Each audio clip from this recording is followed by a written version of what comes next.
Hello students, I hope you all have gone through my first video of The Merchant of Venice, where I have described the characters in brief. उम्मीद करता हूँ कि आपने मेरा पहला video देखा है जहाँ पर मैंने कैरेक्टर्स को डिस्क्राइब किया है। अगर आपने वो देख लिया है तो आपको प्ले समझने में काफ़ी आसानी हो जाएगी। तो आइए हम चलते हैं act 1 scene 1, merchant of Venice act 1 scene 1। तो ये जो सीन जो है ये एक स्ट्रीट पर है। Scene 1 is Venice a street. Enter Antonio, Salarino and Salanio. Antonio का डायलॉग। अंटोनियो कहता है, in sooth I know not why I am so sad, it wearies me, you say it wearies you, but how I caught it, found it, or came by it, what stuff it's made of, whereof it is born, I am to learn, and such a want with sadness makes of me that I have much ado to know myself. Antonio कहता है कि आप कहते हो कि आप परेशान हो। सेलेरिनो और सेलानियो से वो बात करते हैं। जो प्ले जब स्टार्ट होता है तो अंटोनियो के डायलॉग से स्टार्ट होता है, लेकिन ये हम अज्यूम करते हैं कि इससे पहले सेलेरिनो और सेलानियो ने अंटोनियो से पूछा है कि आप परेशान क्यों है। तो ये कहता है इन सूथ मतलब असलियत में, इन ट्रुथ, कि मैं खुद नहीं जानता हूँ कि मेरे उदासी का कारण क्या है। आप कहते हैं कि आप परेशान हो, मैं खुद इस बात को लेकर परेशान हूँ, और मैं इसलिए इतना परेशान हूँ कि मैं एक प्रकार का भुलक्कड़ इंसान हो गया हूँ। मैं एक वॉन्ट विथ सैडनेस हो गया हूँ। वॉन्ट विथ मतलब मुझे खुद को पता नहीं है कि मैं क्या कर रहा हूँ। मैं एक एब्सेंट माइंडेड फेलो बन गया हूँ। तो फिर सेलेरिनो उनसे कहते हैं, your mind is tossing on the ocean, there where your argosies with portly sails like signors and rich burghers of the flood, or as it were the pigeons of the sea do overpeer the petty traffickers, that courtesy to them do them reverence as they fly by them with their woven wings. तो Salarino कहता है कि मैं जानता हूँ कि आप किस लिए परेशान हैं।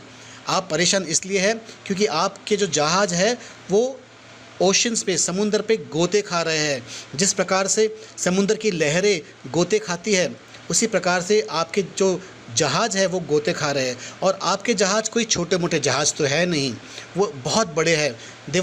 There were your argosies with portly sail. Portly means जिस इंसान का एक बहुत बड़ा पेट होता है ना, वैसा ही ये जो अंटोनियो के जहाज़ थे वो विंड पावर्ड जहाज़ होने की वजह से उनके जो सेल्स थे बिल्कुल एक बहुत बड़ा पेट की तरह फूल जाते थे। और एक बहुत बड़ा पेट मतलब एक बहुत इम्पॉर्टेंट व्यक्ति की तरह वो समुंदर में चलते हैं। और आजू बाजू जो छोटे मोटे जो जहाज़ है वो झुक कर अंटोनियो के जहाज़ को प्रणाम करते हैं। तो अंटोनियो के इतने बड़े बड़े जहाज़ अगर समुंदर पे होंगे तो नेचुरल है कि अंटोनियो इस बात को लेकर काफ़ी परेशान होगा और इसलिए वह उदास बैठा है। उसका एक दोस्त सेलेनियो कहता है, believe me sir, had I such ventures forth, the better part of my affections would be with my hopes abroad. I should be still plucking the grass to know where sits the wind, peering in maps for ports and piers and roads, and every object that might make me fear misfortune to my ventures out of doubt would make me sad. सेलेनियो कहता है, अगर मैं आपकी जगह पर होता, जिस प्रकार से आपने जो पैसे लगाए हैं समुद्री जहाज़ों पर, अगर मैं आपके जगह पे होता तो मेरा आधा से ज़्यादा ध्यान तो मेरे जहाज़ की तरफ ही होता है कि पता नहीं मेरा जहाज़ कहाँ तक का पहुँचा होगा। मैं नदी किनारे बैठकर घास उखाड़कर उसे हवा में उछालता, ये देखने के लिए कि हवा का रुख किस तरफ का है, हवा किस तरफ चल रही है। और फिर जब मुझे हवा का रुख पता लग जाएगा तो मैं नक्शे में देखूंगा कि सबसे पास में, अगर मेरा जहाज़ इस इलाके में है तो सबसे पास में कौन सा पोर्ट है जहाँ पर मेरा जहाज़ रुक सकता है, कौन सा पायर्स है जहाँ पे मैं अपने सामान को अनलोड कर सकता हूँ, कौन सा रोड है जिसके द्वारा मेरे सामान जो है वो मार्केट तक का पहुँच जाए। और मैं ये भी देखता कि पता नहीं इस इलाके में किस किस प्रकार के मिसफॉर्चून्स हैं, किस प्रकार के बाधाएँ हैं मेरे जहाज़ के लिए। और ये सब मेरे मन में एक प्रकार का डाउट क्रिएट करता, और डाउट क्रिएट करने के वजह से भी मैं काफ़ी उदास हो जाता। सेलेरिनो ऐड करते हैं, my wind cooling my broth, would blow me to an ague. When I thought what harm a wind too great at sea might do, I should not see the sandy hourglass run, but I should think of shallows and of flats, and see my wealthy Andrew docked in sand, veiling her high top lower than her ribs. To kiss her burial, should I go to church and see the holy edifice of stone, and not bethink me straight of dangerous rock, which touching but my gentle vessel's side, would scatter all her spices on the stream, enrobe the roaring waters with my silk, and in a word, but even now worth this, and now worth nothing, shall I have the thought to think of this, and shall I lack the thought that such a thing bechanced would make me sad. But tell not me, I know Antonio is sad to think upon his merchandise. तो सलेरिनो कहता है कि अगर मैं आपकी जगह पे होता और मेरे जहाज़ जो है समुंदर में होते, तो हर एक चीज़ जो मैं रोज़ करता हूँ, जो मेरे रोज़ ज़िंदगी के में डेली एक्टिविटीज़ है, वो मुझे मेरे जहाज़ों का याद दिलाता है। उदाहरण के तौर पे अगर मैं अपने ब्रॉथ मतलब सूप के जैसे या दाल के जैसा जो वो ब्रेकफास्ट करता है, उसमें ब्रॉथ में अगर मैं फूंकता हूँ, हवा लगाता हूँ, और इस हवा को देखकर would my wind cooling my broth would blow me to an ague मतलब मुझे अपनी हवा से ही देखकर मुझे जोर का बुखार चढ़ जाता, ताप चढ़ जाता, क्योंकि मैं सोचता हूँ कि अगर मैं अपने बोल में इतने जेंटली हवा लगा रहा हूँ और इसमें इतनी लहरें उठ रही है, तो समुंदर में जो ज़ोर से जो हवा चलती है, ज़ोर के जो हवा चलती है, उससे कितनी बड़े कितने विशाल लहरें नहीं उठते होंगे, और वो मेरे जहाज़ को क्या कुछ नुकसान नहीं पहुँचा सकता होगा। दूसरा घटना है, अगर जब मैं सैंडी आवर-ग्लास की तरफ देखता हूँ, उस ज़माने में जो घड़ियों का काम करते थे वो सैंड डायल करते थे, तो सैंडी आवर-ग्लास की तरफ अगर मैं देखता हूँ तो मुझे उसमें जो सैंड दिखता है तो मुझे शैलोज़ और फ्लैट्स के बारे में याद दिला देता है। शैलोज़ और फ्लैट्स मतलब हर जगह समुंदर में एक समान पानी नहीं होता, कहीं कहीं पर समुंदर ज़्यादा गहरा होता है और कहीं पर कम गहरा होता है। दूर से समझ में नहीं आता है कि कितना गहरा है, और जहाँ पर गहरा नहीं होता वहाँ जाकर जो है जहाज़ धंस जाता है। इसमें कोई रिवर्स गेयर तो है नहीं कि रिवर्स मारे और निकल जाए। तो होता क्या है, अगर एक बार ये जहाज़ धंस जाए तो ये जहाज़ डूब जाता है, पलट जाता है। And see my wealthy Andrew docked in sand, यहाँ पर सलेरिनो अपने बड़े जहाज़ को, जो बड़े जहाज़ है उसको एंड्रू का नाम दिया गया है।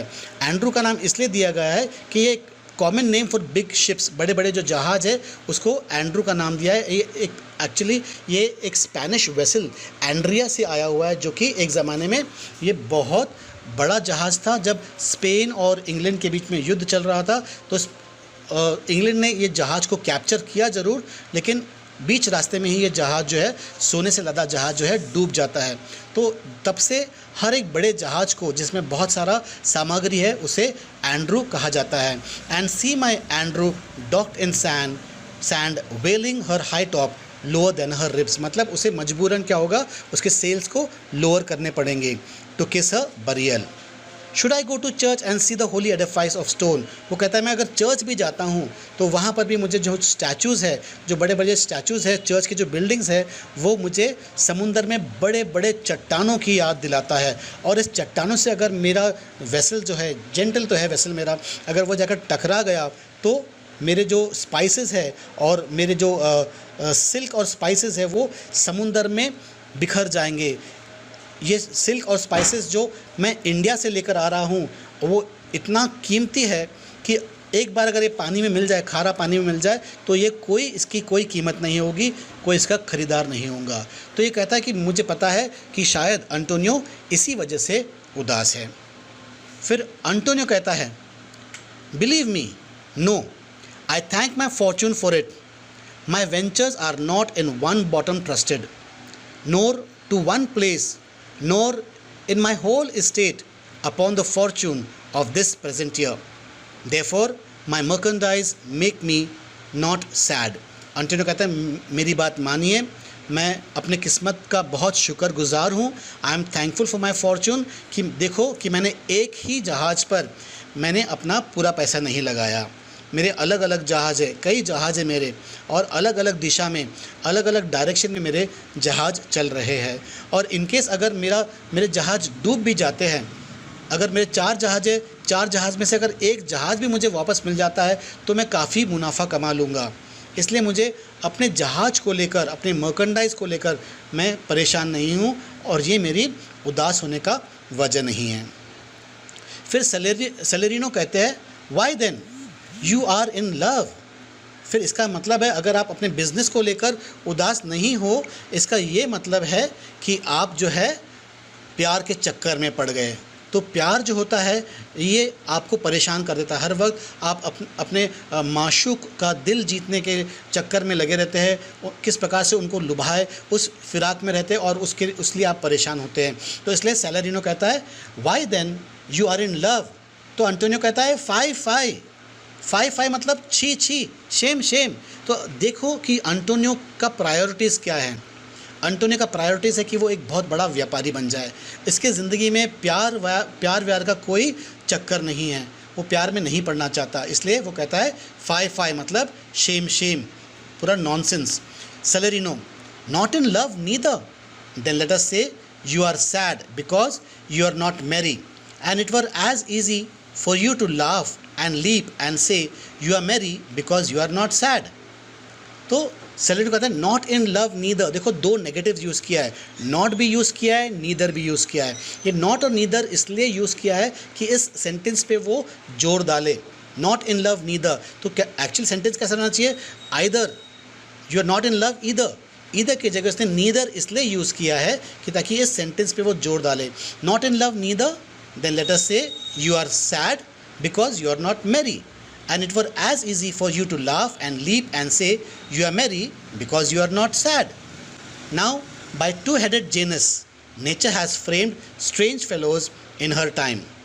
तो सेलेरिनो आगे कहता है कि देखो, आप इसलिए खुश नहीं हैं क्योंकि आप उदास है, और आप इसलिए उदास है क्योंकि आप खुश नहीं हैं। तो कहता है कि जो नेचर ने ऐसे इंसान बनाए हैं, टू-हेडेड जेनस।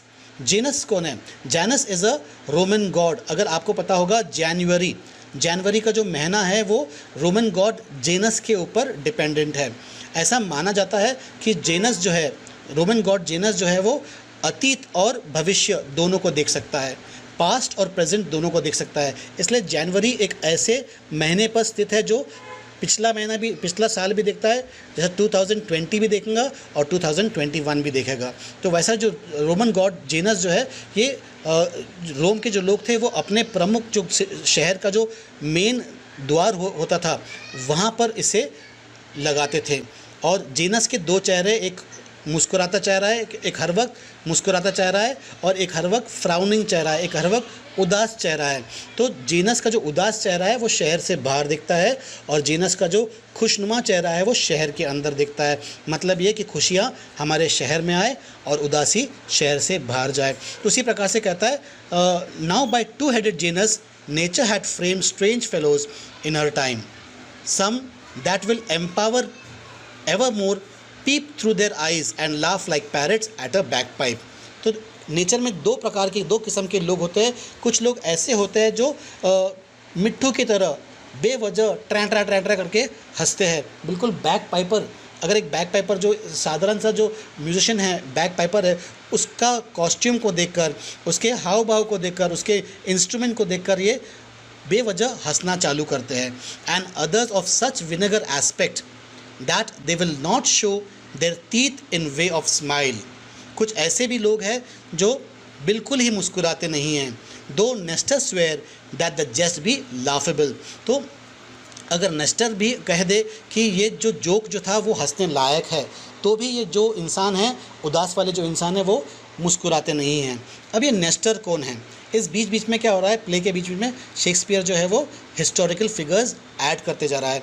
नेस्टर एक बहुत ही पुराना ग्रीक जनरल है, बहुत ही बुद्धिमान ग्रीक जनरल है।